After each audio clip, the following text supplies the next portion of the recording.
Of the destruction that was done by the Douala 2 Council. Another victim, Ifeanyi Chukwu, also came to his store to discover the destruction that has been done. For him, the council officials are not fair in their job. If they are to block the road, they have to shape all, but they never like to serve us any paper or to ask us to remove it. So me, I'm like speechless. I don't know what to say again. I'm confused. I respected the way they say I should put this in. Then me coming now, they didn't inform me anything. They just broke the whole shop. Just like Ifeanyi Chukwu, many of those who do business around the Depot de Planche neighborhood at Kamasi discovered their working tools exposed, while others watched as their extensions were being brought down by the bulldozer. If Ifeanyi Chukwu didn't have any notification, David Mbela, whom we met with a carpenter removing zincs, says he was informed about the move to be taken by the council. I was asked to reduce the roof, send it behind the electricity pole.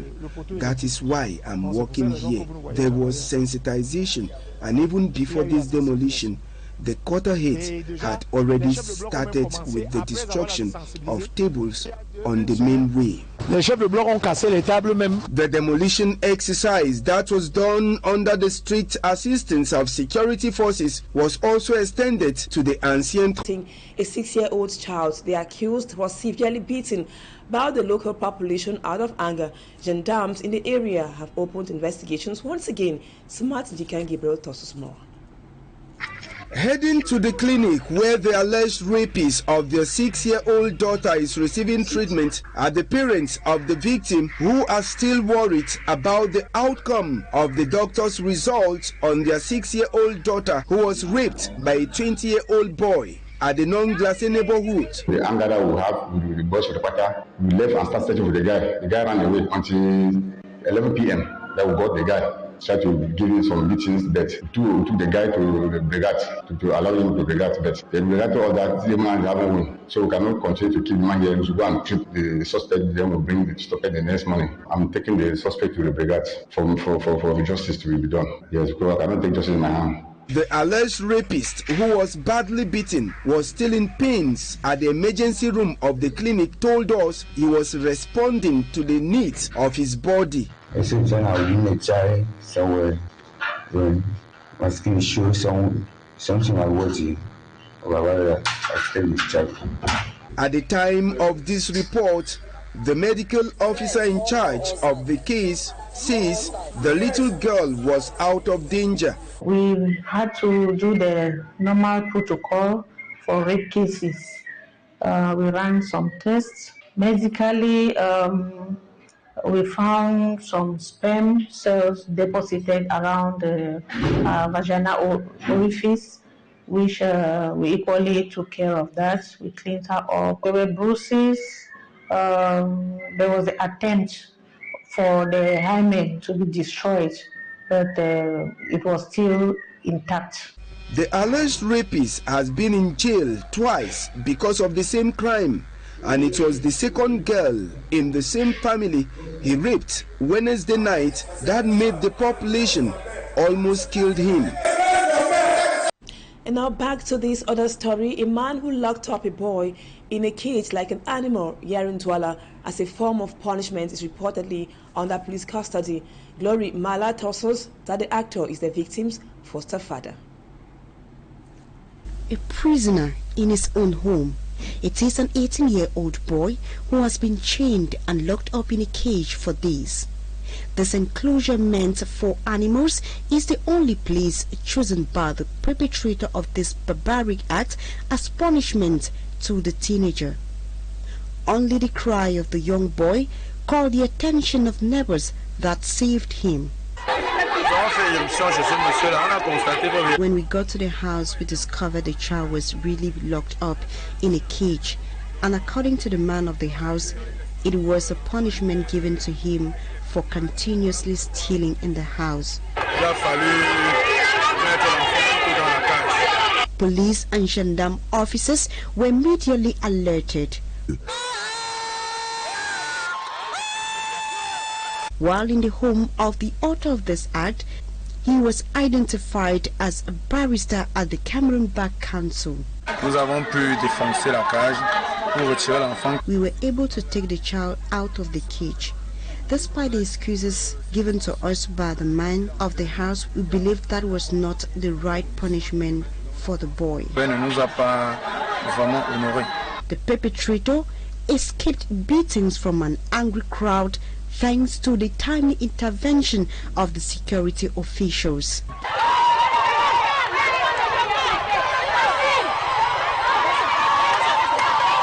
He was taken away by the forces of law and order to answer to his acts. From Douala, we take you to the Mongo division. A man has allegedly confessed to slaughtering his girl child following instructions from a secret court. The man reportedly confessed to his crime after his arrest. Let's get to understand how it all happened in this report compiled by Cedric Chakutio. We come back to this report, which happened in the Mongo division of the Littoral region. We were told that a man allegedly confessed to slaughtering his own girl child following instructions from a secret court. The man reportedly confessed to his crime after he was arrested. Let's now get to know how it happened with our reporter Cedric Chakutio.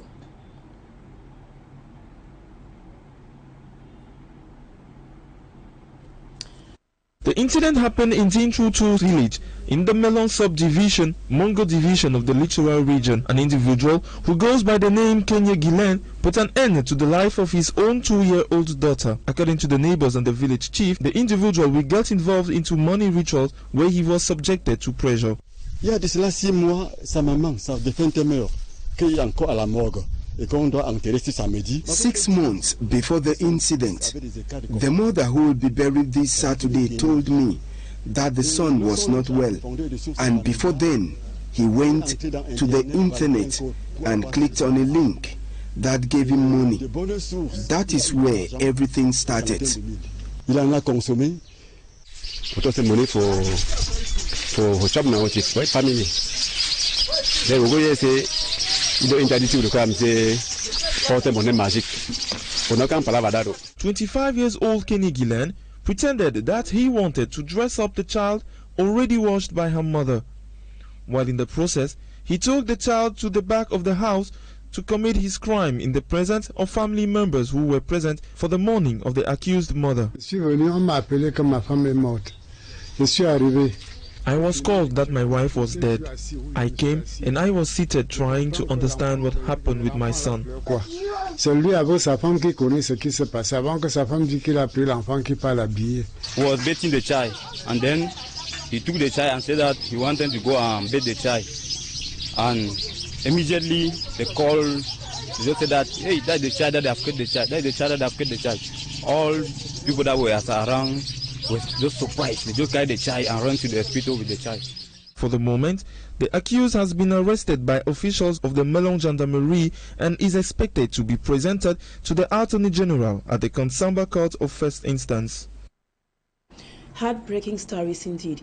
And now we talk something else. Economic activities have been perturbed or paralyzed somehow in several areas across Yaoundé for the past 4 days. Fuel shortage has forced many residents to become stranded after touring several filling stations in vain. Immaculate Fogwe reports on the difficulties faced by the local population in Yaoundé. Lined up in front of a petrol station, residents of Karifureji in Yaoundé are in search of what many qualify as the precious liquid. Men, women, boys and girls spend hours here hoping to have access. We have been here since 4 a.m. It's been 4 days that we have not been able to work at my bakery. Our oven needs fuel to function. Despite being informed about the unavailability of fuel at this filling station, the population insists on waiting. The manager of the filling station informed me that there was no fuel. However, one of the filling station attendants told me fuel was available and that I should wait. We're informed of a technical fault. Now they are telling us fuel is unavailable. They are strategy is to sell to those who can pay higher sums. Since we can't afford the amount demanded, we can't have access to fuel. Tired of waiting, a few of them have decided to go search in other filling stations, but many returned home even more frustrated. For the past 2 months, the population of Yaoundé have been affected by the problem of fuel shortage, a situation that has greatly perturbed economic activities. And now we told you in the headlines that violence has also continued in some schools across the national territory. A student at the government's bilingual high school, Sancho in the West region, stabs his teacher through his hand. And in Bafia in the Central region this time around, 2 students invaded the government's high school Bafia with cutlasses, machetes, and other harmful gadgets. Lucy Liengu Asia, reporter, spoke to a social psychologist who told her more why youths now are very barbaric. Blood oozing out from a teacher's hand. Violence in schools takes another twist. A student of government bilingual high school Ngwata in Sanchu, West region, stabs his teacher through his hand. The incident, which occurred yesterday, adds to other cases of violence in schools. Another awful incident occurred in Bafia, Central region, where some students from a school in the locality stormed the government high school Bafia with cutlasses. Dr. Alexandre Mambu, a social psychologist, strongly condemns the acts perpetrated by the students. Le phénomène de drogue, la plupart des jeunes says the consumption of hard drugs by youth has contributed to their actions. It starts with groups consuming shisha, later on cigarettes. From that, they'll be pushed to drug consumption. This is because most adolescents always have this urge to satisfy their pleasures. Ce plaisir-là. He adds that the socio-political situation of the country has equally contributed to the immoral behavior of youth. Aujourd'hui au Cameroun, il y a les violences, des messages de guerre. Tous ces messages sont des éléments qui vont meubler l'environnement éducatif de nos jeunes. He blames the absence of most parents in the education of their children. Alors on se pose la question, si les parents sont au carrefour à 20h, 21h, qui sont les personnes qui sont en charge de l'éducation des enfants à la maison? Not forgetting the impact of television and phones, which today has exposed children to violence, theft and banditry. Ils vont développer de l'agressivité dans leur comportement. The social psychologist says moral lessons will go a long way to educate these children who are going astray. In other news, corporate social responsibility experts in Cameroon are pressing companies and organizations to effectively play the role in the development of their host communities. Their slow or inaction has been identified as a hindrance to solutions of the underdevelopment challenges of both urban and rural areas in Cameroon and Africa at large. Meeting in Douala stakeholders are brainstorming on how to change the situation. Babila Jonathan spoke with some of them. He now reports. Living conditions remain poor and precarious in many parts of Cameroon and Africa at large. Even areas hosting national and multinational companies and organizations are plagued by several underdevelopment challenges. In Africa, just like in Cameroon, we have real issues with basic socioeconomic amenities. The population, the society, the community increasingly expects corporations to be a solution to the issues that befall that community. Corporate social responsibility also encompasses what the corporations can do for its staff, what the corporation can do in terms of providing better services and goods, also the corporation's responsibilities towards the environment.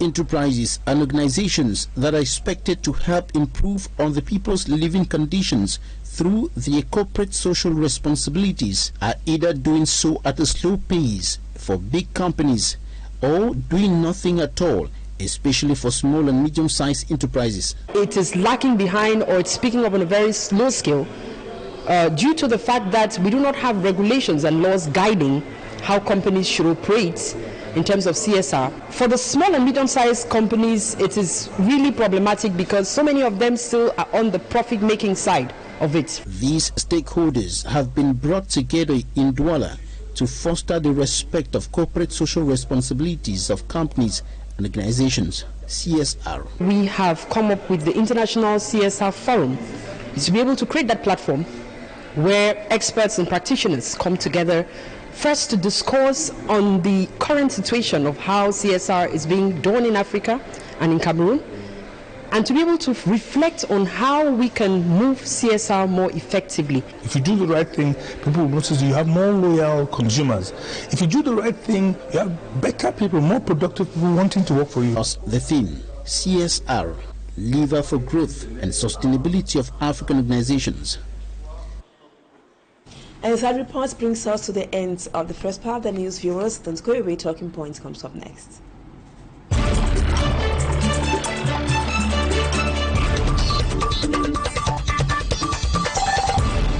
Welcome back, viewers. We are in the month of October, the Pink Month dedicated to cancer awareness. And our guest tonight is Professor Paul Mobit. He is an oncologist or a cancer expert. Professor, thank you so much for accepting to be our guest on Talking Points tonight. We just want to find out from you, first and foremost, what are the various types of cancers which exist following your diagnosis, and how do they really manifest? Thank you. We appreciate you, especially during the month of October, which is the Breast Cancer Awareness Month. Well, there are about, in Cameroon, according to WHO, the World Health Organization, there are about 30,000 new cases of cancer every year in Cameroon. And so in terms of the top cancers for Cameroon, we have breast, cervical cancer, then we have cancer of the head and neck. For men, the main cancers are prostate, you have rectum, you have bladder as well, and then there are various lymphomas and all sorts of cancer, and each manifests itself differently. For instance, the breast cancer, the woman might feel a lump in the breast, and it might not be painful. As it starts growing, she might start feeling some pains under her armpit or something if they've grown and it's in the armpit. She could feel some pain. So every cancer, a patient that has cervical cancer might start seeing blood, even when they're not in menstruation, even when they're menopause. Start seeing blood as they pee, or sometimes even not, as if they're having their menses. So each cancer manifests differently. Somebody who has throat cancer, you might see their voice, like I'm speaking to you, suddenly my voice change. Right, and I'm speaking with a hot voice, so you can't hear me very well. But some people, that's the way they've been for years. But some people, once there is a change, that's when can manifest. For prostate cancer, again, not necessary, but somebody who is maybe peeing many more times at night could be some indication. It could be just that the prostate has enlarged, or it could be that there is prostate cancer. So it's always good to get screened, because screening is the best, it's the most cheapest way to deal with cancer, if I may say so. Okay, Prof, we know that breast cancer is one of the most common types of cancers. We might want to know from you as an oncologist, what are some of the reasons for the rampant or recurrence of breast cancers in women? Yes, breast cancer can also affect men, but the percentage is very low. I would say here at Cameroon Oncology Center, we probably treated not more than 5 patients that are men that have breast cancer, whereas we treated over 350 patients with breast cancer that are women. So you can see that the percentages are much lower. In terms of breast cancer, especially in our African brothers and sisters and moms, breast cancer can be very aggressive for the younger women. So somebody, here at Cameroon Oncology Center, we see young girls as young as 28 years. That's why I call them girls that have breast cancer, sometimes metastatic. And then, in Africa, people of African descent have a really higher percentage who have breast cancer compared to, let's say, whites. So I used to hear as a younger person that breast cancer was a disease of the white man. It's not true, because something like breast cancer, prostate cancer, occur more with people of African descent than other races. So the reasons are many. Now people are going for diagnosis before. May have been there, but people did not diagnose the trouble. Maybe it was some juju or something happened, but not now. People are seeking diagnoses, and so it's been diagnosed more and more, but not necessarily that that they are occurring more. The other thing is that there's some change in lifestyle, which is also can be a factor in breast cancer, in getting breast cancer. And now, Professor, what are some of those symptoms of breast cancer, and are there any methods of prevention? I don't know whether one can necessarily prevent breast cancer. Yeah, there are certain things that you will do to reduce your risk. As I say, some of the factors from internal, which means your genetic makeup. There's no way you're going to change your genetic makeup. But there are other factors that are environmental and lifestyle. For instance, again, being overweight is a risk factor. So and then not being inactive. So you want to be active, you want to make sure your weight is normal weight, not overweight. So those are some of the environmental, but there are other things that might also affect, which could be the time at which whether you have a child or not. That's also a factor. So, and these are things that sometimes not necessarily the woman cannot easily change, right? The having a child or not having a child, or the time you have the age at which you have your first child. So all of these are factors, but maybe not as important. But they all, as I say, they have to act all in unison for you to have breast cancer, because not anybody who has maybe have their first menstrual period early that will have breast cancer or not have breast cancer. So it has to be unison. Or it's not everybody who's overweight that will have breast cancer, right? So all of these things have to act together. And now, Professor, we are in the 21st century in Africa. Cameroon, to be more precise, as an oncologist, can we see cancer can be cured as at now? Yeah, cancer can be cured. We cure cancer here at Cameroon Oncology Center. I mean, we had, during the screening, there was a lecture that was given to patients, and we had two patients testify. So cancer can be cured. It depends on what stage it is diagnosed. So if it's early stage and you live in India, or you live in America or France, in this developed economy, then it's easy for you to be treated. Easy to be diagnosed and treated. So, but once cancer is discovered at a lesser stage, stage 3, stage 4, sometimes it becomes impossible to actually treat it. But yes, we treat cancer here and the patient lives. And the intent of treatment for cancer is generally, it's not about cure. Yes, cure might be one intent. The other intent is palliative, which means control the symptom and make you live a long life and high quality of life. For instance, if somebody has breast cancer that's gone to the brain, they have serious headache, right? So they'll have headache all the time, but when you give palliative whole brain radiation, those headaches might go away. Or somebody might have prostate cancer that has gone to the spine, which is where prostate cancer usually goes to. Then we can treat that and prevent that person from having maybe a spinal cord compression or a spinal cord injury where they cannot use their legs. So those are all things that we can do, which means you don't necessarily treat cancer for cure. That's an intent, but also palliative. And we do both here at Cameroon Oncology Center. And now, Professor, let's talk about the Cameroon Oncology Center. You have been showing keen interest in the fight against cancer for some time with free screenings in and out of the center. What has been your motivation all these years? I left Cameroon at a young age. Went to England, got educated there, and happened to fall in love with cancer care.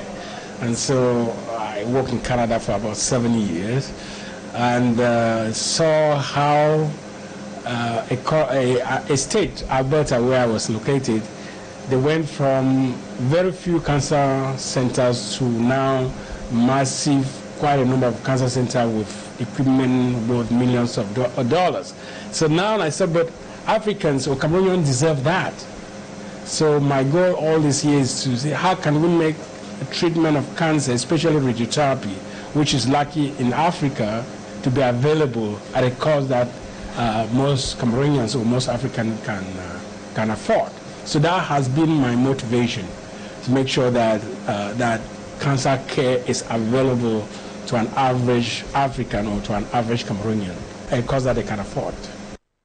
Thank you so much, Professor Paul Morbit, for accepting to be our guest on Talking Point tonight. Just to let our guests know again, our viewers know again, that you are an oncologist, and recently you met with the Prime Minister, the head of government, and also the Minister for Public Health in Yaoundé, all in the interest of cancer patients. Thank you again for accepting to be our guest on Talking Point tonight. And viewers, we thank you so much for always being with us. Don't go away, our programs continue. In about 30 minutes, Equinoxe 1, the news in the French language, comes up at 8 p.m. Bye-bye for now.